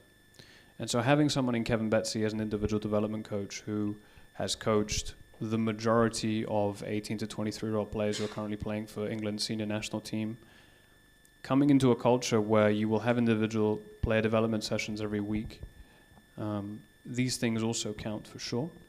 And then, you know, 100% also the case that Julien's record with wingers speaks for itself. One of them is probably going to win the Ballon d'Or this year. So it's always a massive team effort. And, you know, very, very grateful that Kwame has picked us, but not humbled, because I think that's the wrong thing to be. Like, there's a lot of exciting stuff going on here, and increasingly we're seeing the market respond to that with the level of player that wants to come here. So, yeah. And then in terms of your second question, I don't have any surprise announcements for you, I'm afraid. Nothing has happened since we signed the last player on Saturday. I think we've got time for one more question. If you don't happen to have your question asked this evening, please don't hesitate to contact us. We're always available at Supporter Services or the other channels that we've got available, so please email your question in if it doesn't happen to get answered this evening. We'll go with this gentleman here.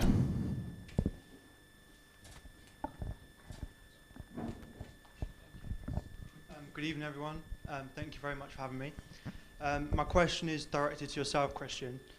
You spoke a lot about, as a club, having a plan and sticking to it and being consistent. At what point, worst case, that doesn't work? Because obviously we all hope that plan is a massive success.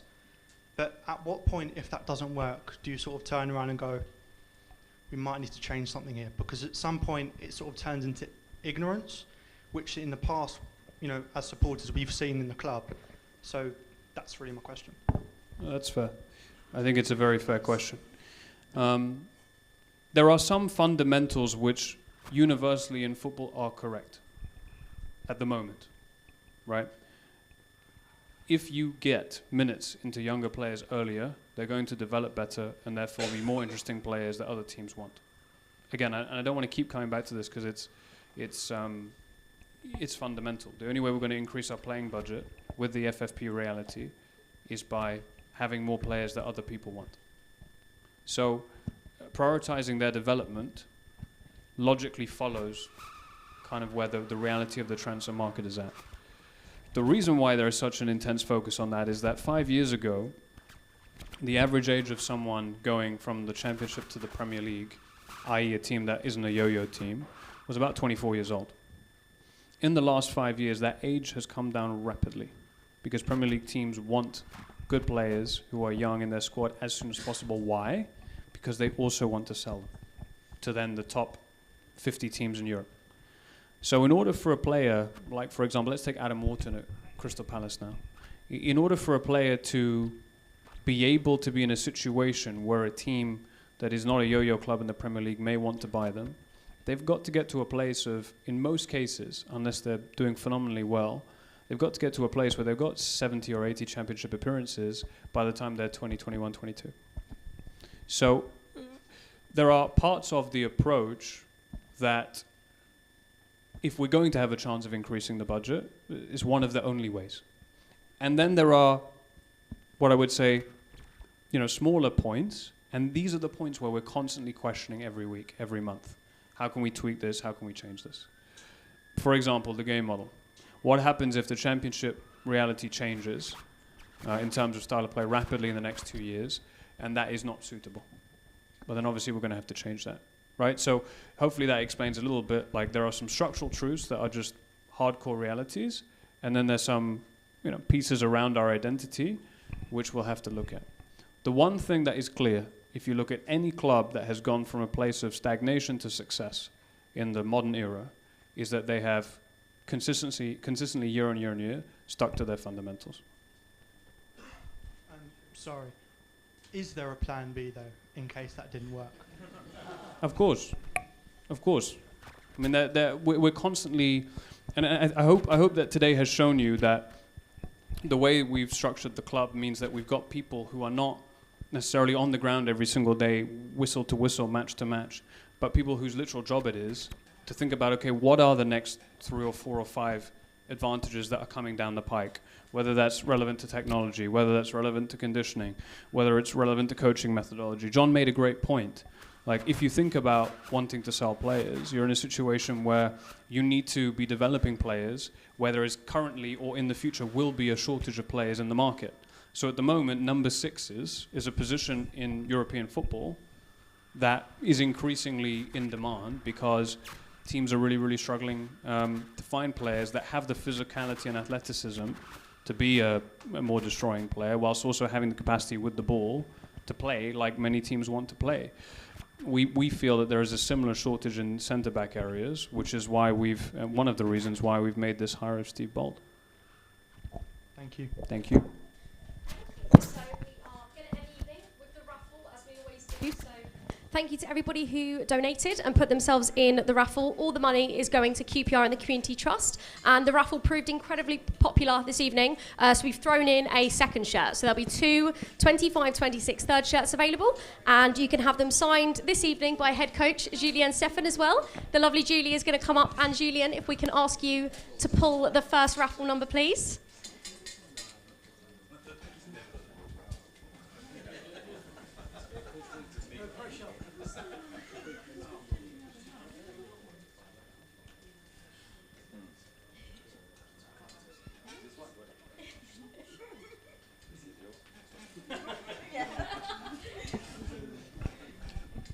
One 103. Would anyone like to claim 103? Please come up if you have it. Don't be shy.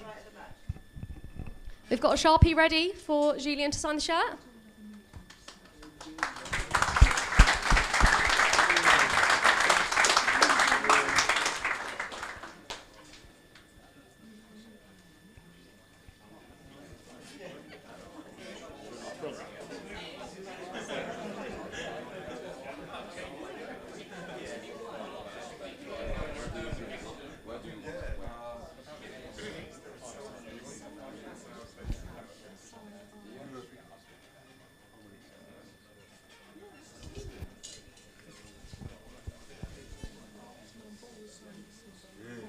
And we're going to get Christian to pull the second number for the second shirt.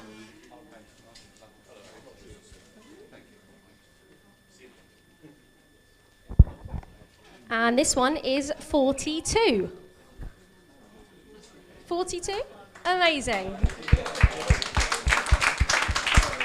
Another one signed by Julien.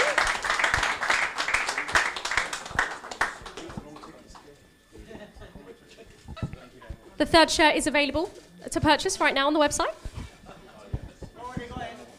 That's good.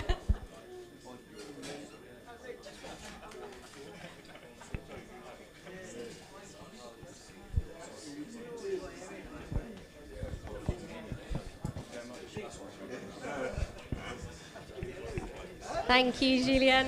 Congratulations to those two winners. Well, that does bring us to the end of the evening. Thank you for joining us both in the room and on the stream.